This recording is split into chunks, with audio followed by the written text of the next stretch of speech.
YouTube, what's going on? I'm back. It's been a while. Happy to be back.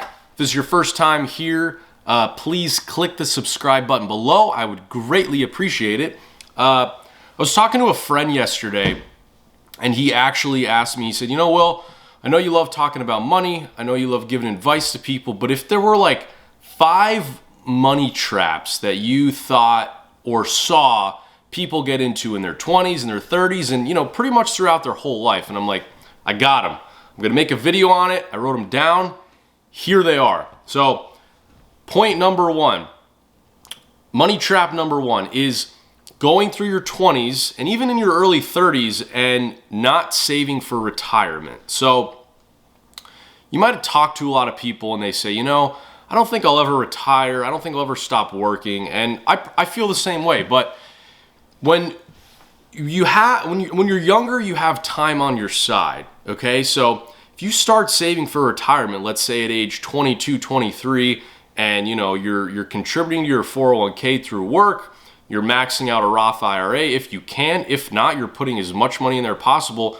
Time is on your side. And when you get into your 30s, you're like, wow, I saved all this money throughout my 20s. I'm really setting myself up for success. It's going to relieve a lot of stress. It's going to make you go after the career and the career changes that you really want to do in your life. So doing that early on in life, especially in your 20s, I know is really, really good. Really good habit to start doing that. Second point, spending too much money on a car. I have friends, countless of friends or people that I know that, they're 25, 26, 27. They bought a brand new car. They're paying $500, $600 a month on this $40-some thousand car.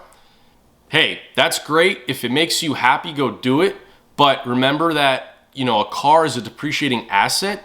As soon as you drive that car off the lot, no matter if it's new or used, it's losing value. Every time you use it throughout those years, it's losing value. So think about ways in which, hey, I might be able to get the car that my car payment's only $180, $90 a month. Now you're talking $300 in a difference between that payment and a $500 payment, right? Now, imagine if you put that money into a working asset that's going to give you more money.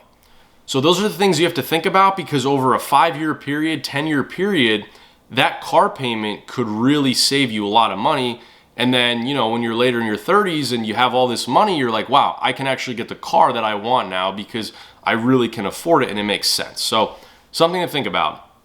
The third point is buying more house than you can afford. As the saying goes, I think a lot of people, not only in the US, but around the world, they call it house broke, right? They're so house broke that they have so much money invested in their house, or they're taking on a mortgage payment that doesn't really make sense for them, and it's not allowing them to save money in other areas of your life. So I think doing that early on, whether it's in your 20s and your 30s and you're buying a house and you're really buying more than you can afford, or maybe it's not really giving you the lifestyle that you want, I think that's something to look at. So third point, buying more house than you can afford.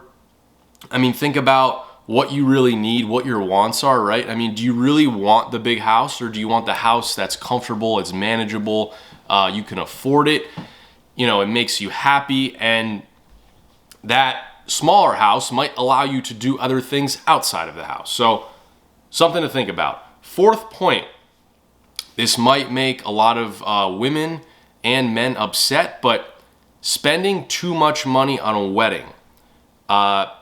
I have friends, people that I talk to say they spend $50,000, $60,000 on a wedding, right?